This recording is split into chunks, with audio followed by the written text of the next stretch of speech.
자, 여러분 안녕. 이렇게 온라인 강의로 만나게 되었네요.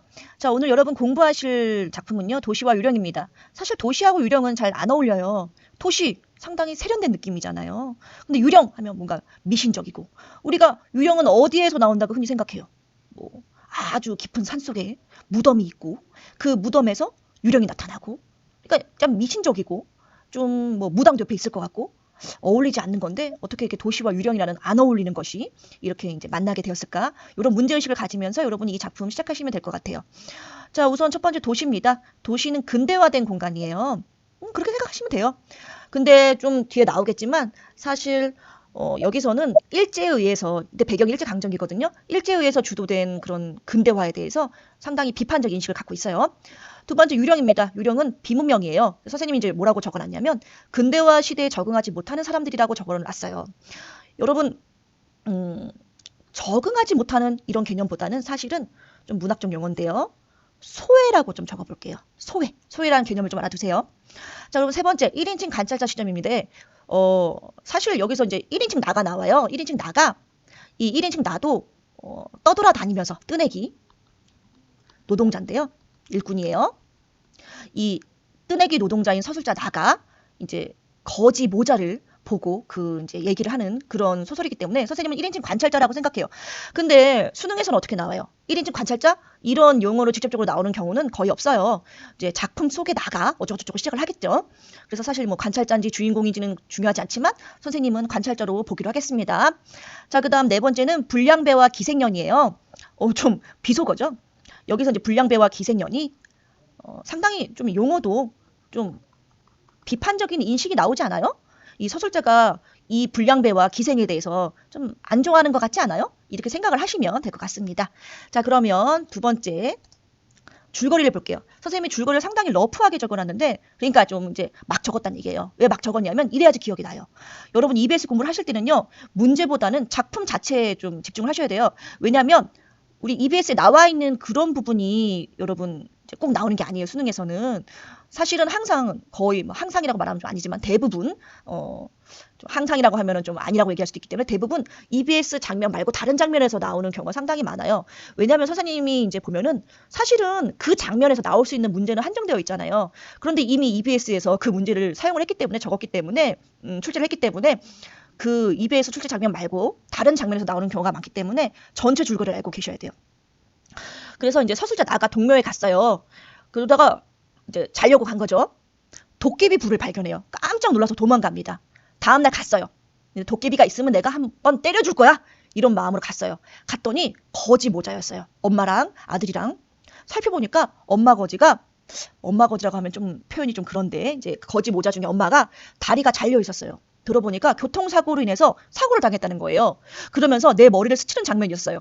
이제 달포 전에 내가 어떤 장면을 본 적이 있거든요. 그게 자동차 사고를 본 거예요. 아, 그때 그 교통사고를 당했던 사람이 이제 엄마였던 거예요. 거지 모자에서 엄마였던 거예요. 여러분, 이거 이제 과거 회상이죠? 그러니까 어떻게 생각해야 돼요? 역순행입니다. 역순행이라는 표현도 사용되고, 그 다음에 뭐 시간의 역전. 여기까지도 생각을 하시면 되겠습니다. 자, 이렇게 해서 줄거리 봤으면 장면을 선생님 좀 간단하게 볼게요. 뭐 여러분이 당연히 읽어볼 거라고 생각을 하기 때문에 선생님 하나하나 읽어주진 않겠습니다.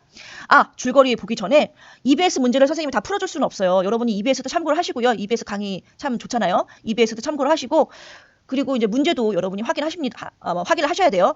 근데 선생님이 이제 보기는, 특히 보기가 이 작품 전체에 대한 해설인 경우에는 반드시 좀 읽고 넘어가겠습니다.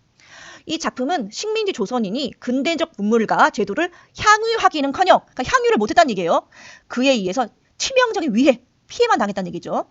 상징적 상황을 통해서 일제강점기를 비판적으로 보고 있습니다.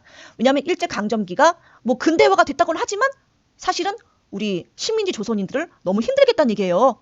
폭력을 가했다는 얘기입니다. 서술자는, 그러니까 선생님 좀 화가 나는 게 사실 그거예요. 선생님 생각인데 우리가 흔히 말하는 식민지 근대화론 있잖아요. 일제강점기가 사실은 뭐 근대화를 한 측면이 있다. 이런 얘기를 들으면 선생님 화가 나요. 왜냐하면 뭐 너무 많은 조선인들이, 우리나라 사람들이 피해를 봤거든요. 그런데 일제강점기에 근대화가 돼서 사실은 좋은 면이 많다? 너무 충격적입니다. 이게 선생님 개인적 의견입니다. 자, 서술자는 교통사고 현장과 그러니까 자동차에 이제 사고를 당한 거죠. 그 피해자의 비참한 상태를 충격적으로 묘사하고 자동차와 그 자동차 사용자에 대한 인물들의 부정적 태도를 드러냅니다. 이 자동차 사용자가 여기서는 이제 뭐라고 나냐면 불량배와 기생으로 나오는 겁니다. 일제에 의해서 주도된 근대화에 대한 당대의 비판적 인식을 대변하고 있습니다. 그리고 이러한 일련의 상황이 더는 성스러운 공간으로 인식되지 않은 장소에서 조선인 하층민의 증언을 통해 드러나게 함으로써 조선의 피식민 상태를 부각하고 조선인의 처지에 대한 연민을 나타내고 있습니다. 가엾게 생각하고 있습니다. 자, 한번 읽었죠? 자, 이걸 기억을 하시고 이제 줄거리를 볼 거예요. 장면 1. 그때였다. 그 저게 뭔가 이 사람 김서방은 중요한 인물이 아닙니다. 그가 가리키는 곳에 시선을 옮긴 나는 새삼스럽게 놀라지 않을 수 없었다. 자, 나 나오죠. 나 나오면 1인칭 시점이에요. 작품 소개에 나가 있습니다. 뭘 봤냐면 불을 본 거예요. 나는 뭐라고 생각하냐면 그 불을 도깨비 불이다 라고 생각을 해요. 그리고 나서 두 번째 장면 길어요. 동묘를 갔습니다. 왜 갔냐면 이 도깨비를 몽둥이 죄송해요. 자, 페이지가 넘어가는데 이 페이지가 이제 장면 요런 놈의 도깨비가 하고 나는 이제 이 혼내주려고 몽둥이를 들고 갑니다.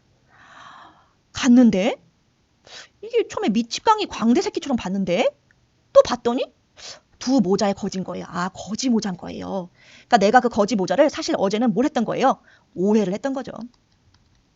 이런 기막힌 일이 어디 있는가? 뭐지? 하고 이제 있는데 그 모자 중에서 이제 엄마가 아이고 왜 그러십니까? 막 이러면서 이제 울면서 울음 섞어서 얘기를 합니다. 자, 계속 볼게요. 제가 여기 들어오면 안 되는 거 알고 있었는데요. 할 수 없이 잘 데도 없고 이래서 이제 왔어요. 하면서 막 빌어요. 애는 울고요. 너 지금부터 막 눈물이 날 것 같아요. 너무 슬퍼서. 역시 광대에 지나지 못한 나는 나 이 장면 너무 좋았어요. 이거 무슨 얘기냐면 사실은 나도 그런 어떤 근대화의 혜택을 보는 사람은 아니에요. 나도 식민지 조선인으로서 거기에 폭력을 당했으면 당했지 나도 혜택을 보는 사람은 아니에요. 자동차 타는 사람 아니잖아요. 내가 자동차 사고를 당하지만 않았을 뿐이지 나도 거기서 폭력을 당하고 있는 사람이고 피해자라는 거죠. 아유, 앉아 계세요. 나는 여기 지키는 사람 아니에요. 이렇게 얘기를 합니다. 근데 어젯밤에 여기서 뭐 나오지 않았어요? 예? 나오다니요. 아무것도 나오지 않았습니다. 선생님 연기 괜찮죠? 그리고 우리 모자밖에는 아무것도 없었어요. 그럼 그 불이 뭐지? 그게 사실은 뭐냐면요. 제가 다리가 너무 아파서요. 제가 약을 바르려고 했는데 제가 약 찾으려고 막 성냥을 켰거든요. 그게 도깨비 불처럼 보였나 봐요. 뭐 이런 얘기를 하는 겁니다. 그래서 내가 이제 그걸 뭐 했어요? 이해를 했어요. 오해가 풀린 거죠. 도깨비 불이 아니었구나 하고 천천히 살펴보니까 너무 참혹한 거예요. 목불인견이죠. 목불인견 한번 적어볼까요? 눈뜨고는 볼 수 없을 정도로 참혹한 장면이었던 거예요. 제가요, 그 원수의 자동차, 그것 때문에 제가 구걸도 못하고 이러면서 울어요. 자동차요? 내 공원 앞에서 그놈의 자동차가 나는 문득 어슴푸레한 나의 기억의 한 귀퉁이에 번개같이 되풀이했다. 그러니까 뭐냐면 기억을 떠올린 거예요. 자, 과거 회상으로 들어갑니다. 자, 동그라미. 자, 보시면요. 이게 이제 과거 회상 장면인데요. 보시면 이제 내가 뭘 본 거예요. 봤는데 자동차를 봤는데 자동차 밑에 여인이 하나 있었던 거예요. 그러니까 깔린 거죠. 끔찍해. 그 옆에 거지 아이 하나가 울고 있었어요. 엄마 깔렸으니까. 자동차 안에는 보니까 불량배와 기생들이 있었어요. 여기 불량배라는 거는 우리가 흔히 말하는 깡패인데 선생님 어떤 생각을 했냐면 정치 깡패들 있잖아요. 그러니까 그 당시에 이제 일제가 있었는데 일제 야합하는 영합하는 쉽게 설명하면 야합이나 영합이 좀 단어가 어려운 것 같은데 그 일제 편에 있는 그런 깡패들이 있었대요. 그런 사람들을 지칭하는 거 아닌가 그런 생각이 들어요. 또 같이 다니는 기생인 거죠. 여러분 사실 자동차가 지금도 비싸잖아요. 선생님도 지금 자동차를 하나 살까 말까 생각 중인데 정말 비싸잖아요.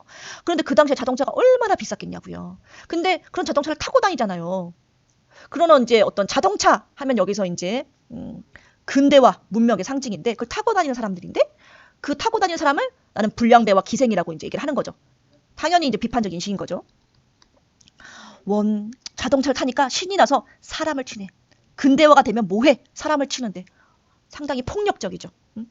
우리 조선인들이 그 폭력에 의해서 피해를 당하고 있잖아. 그러니까 여기서 다리가 잘렸다는 게 그 어떤 폭력을 당하고 피해를 입은 거에 어떤 집약적 표현인 거예요. 상징인 거예요. 이 장면을 연상을 한 거예요. 네, 그렇답니다. 아, 당신이 그 피해자군요. 네, 제가요 발포 전에 그 자동차에 치여가지고요 병원인지 뭔지 끌고 갔는데요. 제 어린 것이 보고 싶잖아요. 아이가 자식이 보고 싶은 거죠. 아, 너무 슬퍼요. 아, 선생님 여기서 슬퍼서 진짜 눈물이 났어요. 그래서 한 달도 못 돼가지고 나왔어요. 그랬더니 이놈의 다리가 또 아프잖아요. 그래서 제가 다리만 좀 멀쩡하면 구걸이라도 할 수 있는데 구걸도 잘 안 되고 너무 힘들어요. 그러면서 이제 과거 얘기를 하는 거예요. 원래 가난했는데 남편이 이제 세상을 뜨고 그리고 있는데 이제 뭐예요? 구걸을 해가지고 아이랑 같이 다니고 있었는데 다리까지 다치게 된 거죠. 정말 힘든 상황이죠. 선생님도 목이 메는데. 자, 비록 이런 대답은 안 할지라도 그 운명이 그 운명이지. 그 운명이 어떤 운명이에요? 비참한 운명이지. 무슨 행복스러운 과거를 찾아낼 수 있으리요. 나의 눈에는 어느 결인지 눈물이 그득히 고였습니다. 그러니까 당연히 동정, 연민을 느끼게 된 거죠. 근데 여기서는 뭐 동정은 우월감의 반쪽일는지 아닐는지는 모르겠지만 어쩌고 저쩌고 생각을 하시는데 이제 어떻게 표현을 했는데 선생님은 여기서 내가 봤을 때는 어떤 일체감을 느낀다고 봐요. 공감을 느낀다고 봐요. 아, 너도 일제 강점기에서 소외된 어떤 조선인, 식민지 조선인의 한 명이구나. 나도 참 힘들어. 왜냐면 여기서 서술자 나가요. 여기서도 나와 있지만 뜨내기 일꾼이잖아요. 그래서 그냥 노동을 하면서 하루하루 살아가고 그 동묘를 갔던 것도 자려고 간 거잖아요. 노숙하려고. 그러니까 그런데 이제 나는 그나마 이제 몸이라도 이렇게 다치지 않았지만 이 여인은 더 심하게 몸도 다친 상황이잖아요. 그러니까 나도 그렇게 소외된 사람이야. 이 근대화 됐다고는 하지만 일제 강점기에 이런 식민지 조선의 현실 속에서 소외된 사람의 한 명이야. 이런 얘기를 하는 거죠. 그러면서 이제 돈을 막 주고 나왔어요. 마지막 장면. 그러면서 어슴푸레한 저녁, 몇 리를 걸어도 사람의 그림자나 찾아볼 수 없는 무인지경인 산골짝. 그러니까 이런 데 사실 유령이 있어야 되거든요. 무덤 옆에. 아니면 아주 허름한 물레 방앗간. 이런 데 이제 있어야 되는 건데 어디에 있어요? 도시에 있다는 거예요. 이게 무슨 얘기예요? 거기에 흔히 나타나는 유령이 적어도 문명의 도시인 서울에 오히려 꺼림없이 나타나고 이제 서울을 뭐라고 표현하고 있어요? 문명의 도시라고 표현하고 있죠. 또 서울이 나날이 커가고 번창하여 가면 갈수록 도시화가 되고 있어요. 도시가 확장되고 있는데 유령이 늘어나고 있대요. 그러니까 실제 유령이 아니에요. 이 유령은 상징적 의미를 갖고 있습니다. 어떤 의미를 갖고 있어요? 이런 근대화에서 이제 도시화가 되고 있는데 소외된 사람들이라는 거죠. 근대화가 돼갖고 자동차를 타고 다니고 막 그러는데 먹고 살기도 힘들고 이런 사람이라는 거예요. 그러니까 이 유령은 사람인데 사람답게 못 사는 사람인 거예요. 이렇게 생각을 하셔야 돼요. 유령이 근데 늘어나고 있대요. 아, 여러분 하나 더 할게요.